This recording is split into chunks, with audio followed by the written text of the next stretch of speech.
Lista 3, exercício 9. Na figura abaixo apresentamos um circuito formado por 4 resistores. R1 5 ohms, R2 15 ohms, R3 15 ohms, R4 40 ohms. O capacitor C1 5 microfarads e 2 fens. E1 com 50 volts e E2 com 10 volts. E uma chave comutada S, comutadora S. Nesse circuito, o capacitor está inicialmente descarregado com a chave aberta. Num certo instante de tempo, a chave é fechada em A. Quais são as correntes que circulam nas malhas da esquerda, da direita e depois de um longo intervalo de tempo? Qual é a energia armazenada no capacitor quando o circuito entra em regime estacionário? Num certo instante, a chave S é comutada para o ponto B e o capacitor começa a se descarregar através do resistor R4. Quanto tempo leva para o capacitor pegar 3/4 de sua energia? Bem, muito bem. Vamos começar. Eu queria começar entendendo o processo na hora que a chave é ligada em A. Ainda não vai responder o item A, mas pelo menos a gente vai entender o processo no circuito. Certo? Então, a primeira coisa que a gente vai fazer vai ser ligar a chave em A. Antes disso, eu queria caracterizar, no caso, as duas fontes, certo?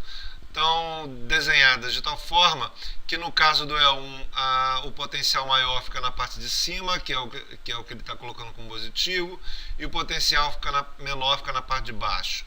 No caso do E2, o potencial à direita é maior do que a esquerda. Vale lembrar que isso ocorre independente da corrente que passa pelo circuito, certo? Aqui no E1 o potencial em cima é sempre maior e no E2 o potencial da direita é sempre maior. Bom, agora a gente liga a chave em A.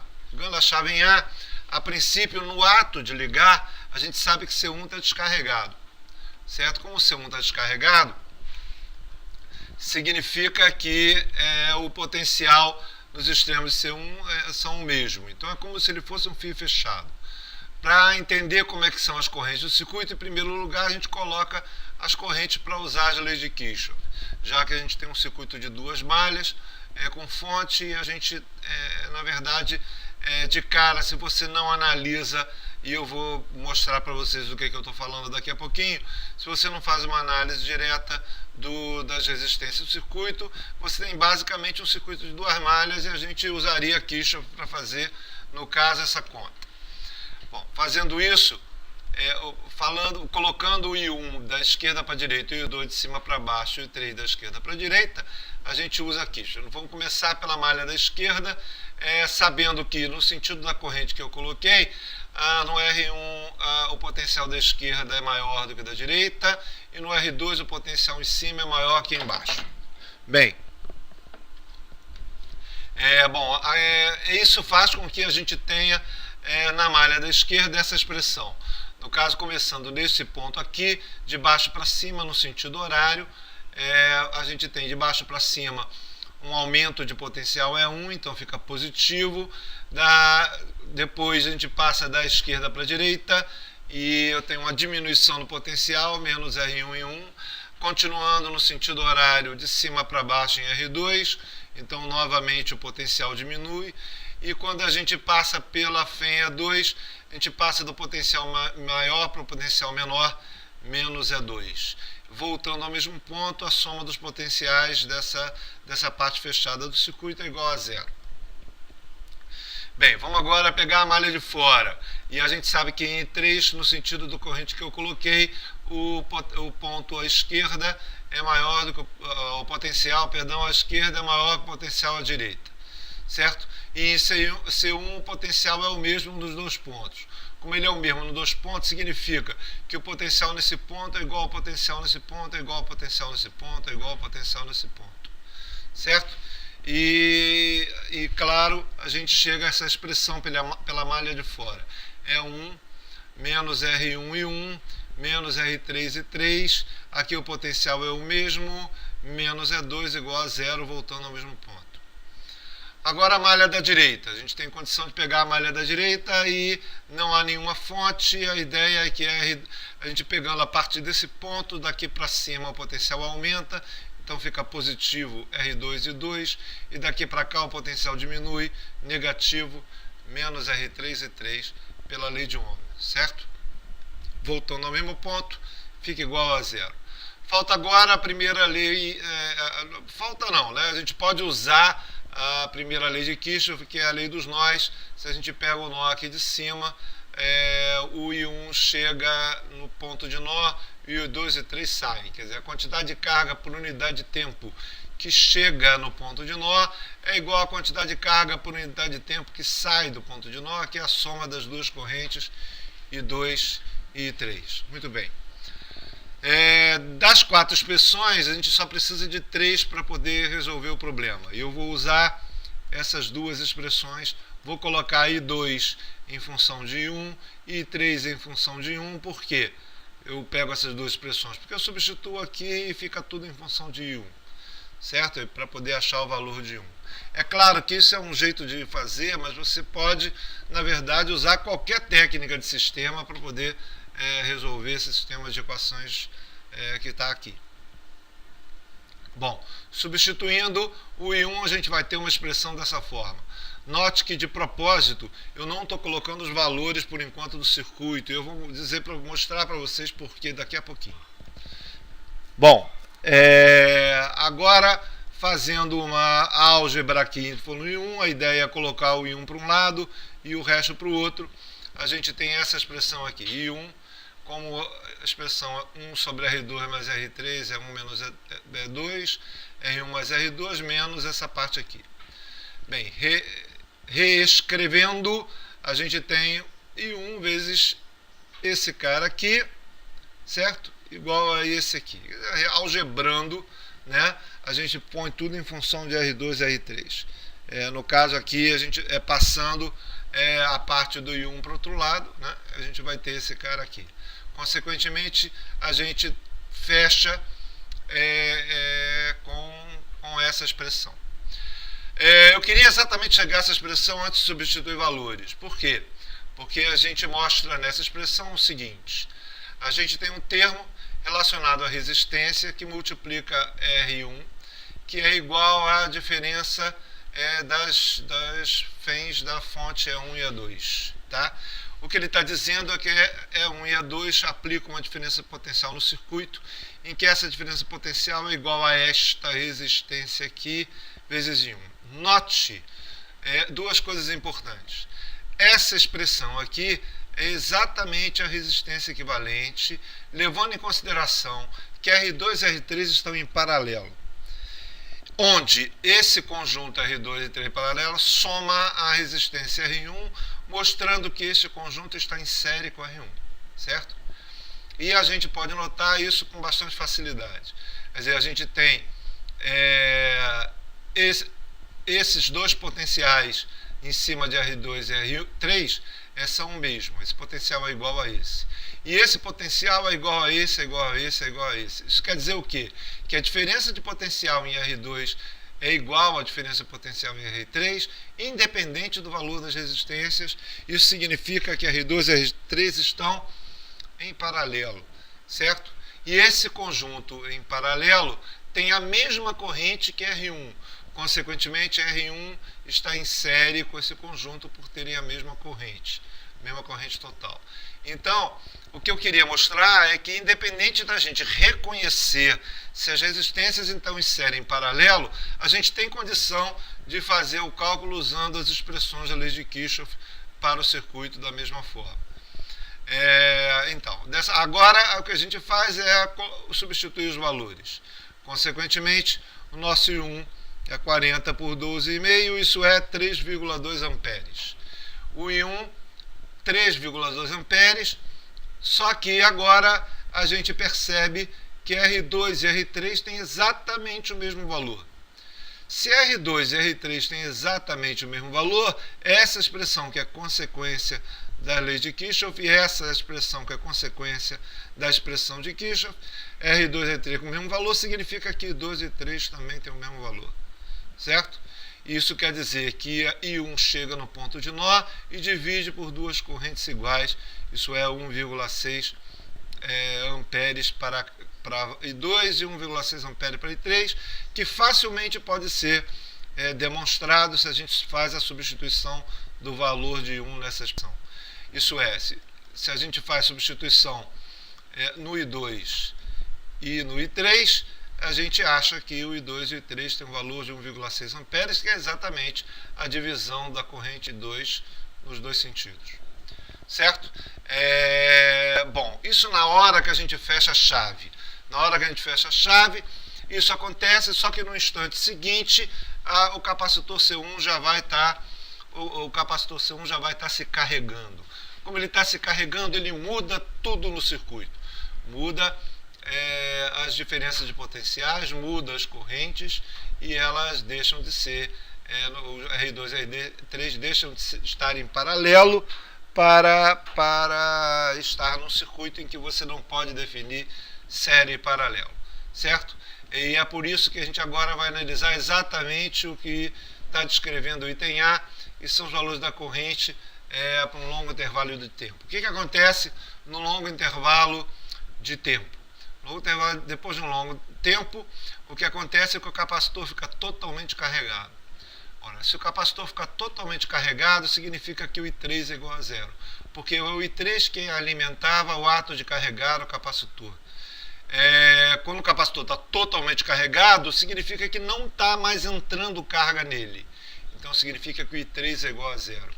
Ora, se o I3 é igual a zero, a gente reutiliza essa expressão de Kirchhoff, no caso, e a gente vai levar em consideração que se I3 é igual a zero e 1 é igual a I2, se 3 é igual a zero e 1 é igual a I2, certo?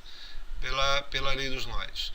Então, I1 é igual a I2, e se I1 é igual a I2, essa expressão fica E1 menos E2 sobre R1 mais R2, isso é, R1 e R2 passam a estar em série. E a gente vai ter, na verdade, I1 e I2 com uma corrente de 2 amperes, certo? E I3 igual a zero. Então percebam como é que foi a dinâmica do circuito durante todo esse processo. No instante que eu ligo a chave, I1 tem uma corrente de 3,2 amperes, I2 1,6 e I3 1,6. I3 cai a corrente de 1,6 para zero, porque ele está alimentando e carregando o capacitor C1.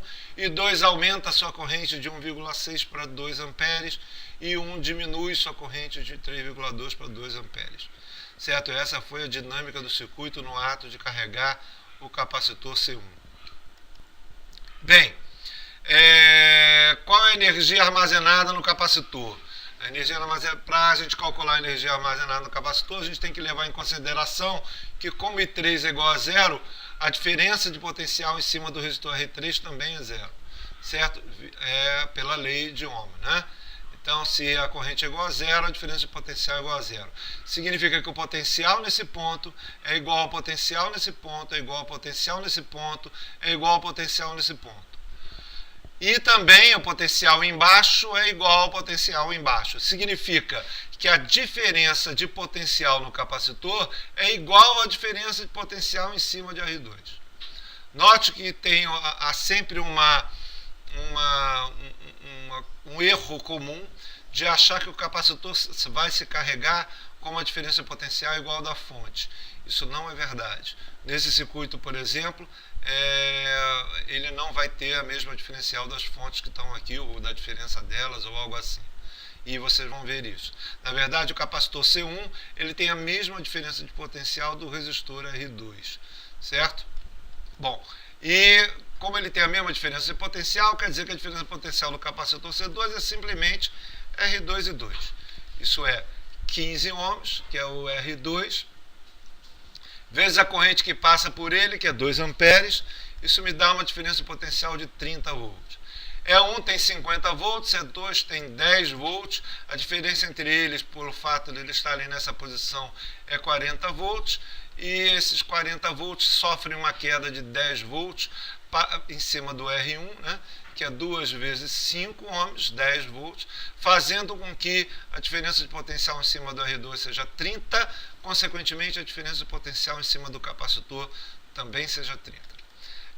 Bom, e a quantidade de carga acumulada no capacitor. A gente pode calcular simplesmente capacitância vezes a diferença potencial. Isso é 5 vezes 10 a menos 6 vezes 30, 15 vezes 10 a menos 5 coulombs. Isso é 0,15 milicoulombs, é a quantidade de carga acumulada em cima do capacitor. Com isso, a gente tem condição de calcular a energia acumulada nele.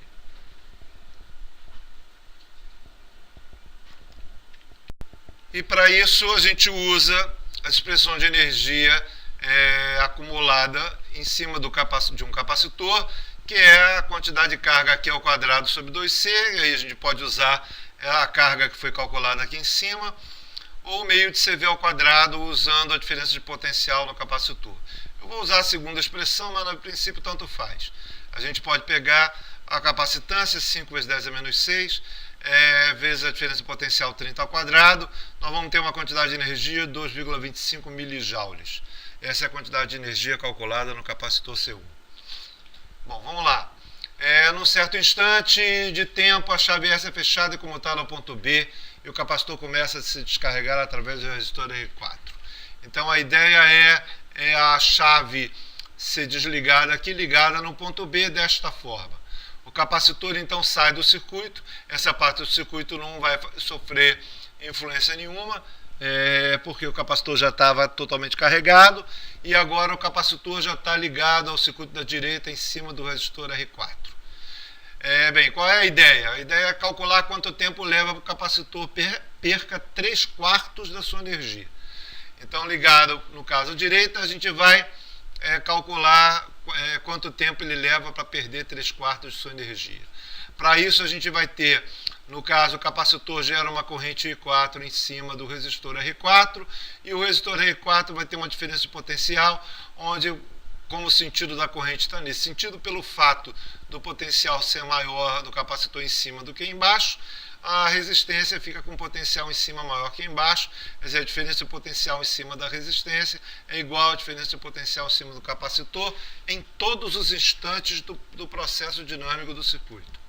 Bem, eu sei que nesse caso a quantidade de carga do capacitor ela cai no tempo da forma carga inicial é elevada a menos T sobre RC. E a quantidade de energia pode ser escrita como Q ao quadrado sobre 2C, na verdade fica Q0 ao quadrado é elevado a menos 2T sobre RC sobre 2C. Muito bem, só um detalhe antes de continuar, a gente sabe que em T igual a 0 a carga é Q0, então a quantidade de energia em T igual a 0 é Q0 ao quadrado sobre 2C. Se a energia do capacitor num determinado instante, no caso o capacitor perdeu 3/4 de sua energia, significa que nesse instante ele se encontra com 1/4 da energia inicial. Então a energia inicial é Q0 ao quadrado sobre 2C, significa que a quantidade de energia do capacitor é igual a 1/4 da energia inicial. E é isso que a gente tem que calcular. No caso aqui, esse termo corta com esse, e nós vamos ter, na verdade, elevado a menos 2T sobre RC igual a 1/4. Certo? Com isso, a gente calcula o tempo que isso ocorre. Menos 2T sobre RC fica log de 1/4. O tempo, então, é menos RC sobre 2 log de 1/4. A resistência é 40 ohms, né, que é o R4. E a capacitância é 5 vezes 10 a menos 6. E essa conta fica 138 vezes 10 a menos 6 segundos, ou 138 microsegundos. Certo? E nesse tempo, o capacitor perde 3/4 de sua energia. Um detalhe importante, perder 3/4 de sua energia, já que a energia com relação, por exemplo, à diferença de potencial é o quadrado da diferença de potencial, ele ter 1/4 da energia significa ter metade da diferença de potencial, porque meio ao quadrado fica 1/4. Então, quando ele perde metade da sua diferença de potencial, é nesse instante que ele tem 1/4 da sua energia. Então, a gente pode, por exemplo, para entender a referência de tempo, quanto tempo ele leva, calcular o RC. No caso, o tempo característico de carga e descarga, que é 40 vezes 5 vezes 10 a menos 6, certo? Que dá 200 microsegundos. O que é o tal C? O tal C é o tempo pelo qual o capacitor perde 63% da sua diferença de potencial inicial, certo? No caso aqui, ele perde, ele fica com 1/4 da sua diferença da sua energia, mas perde metade da sua diferença de potencial. Isso significa que nesse instante ele tem metade da diferença de potencial. E ele leva 200 microsegundos para perder 63% da sua diferença de potencial. Então ele não chegou ainda nesse instante que ele perde 63% da sua diferença de potencial. No caso da descarga do capacitor, certo? Então isso bate com os valores de referência, que é o valor de referência tal seja quanto tempo ele leva para poder perder, chegar a 37% do seu diferença de potencial inicial. É isso.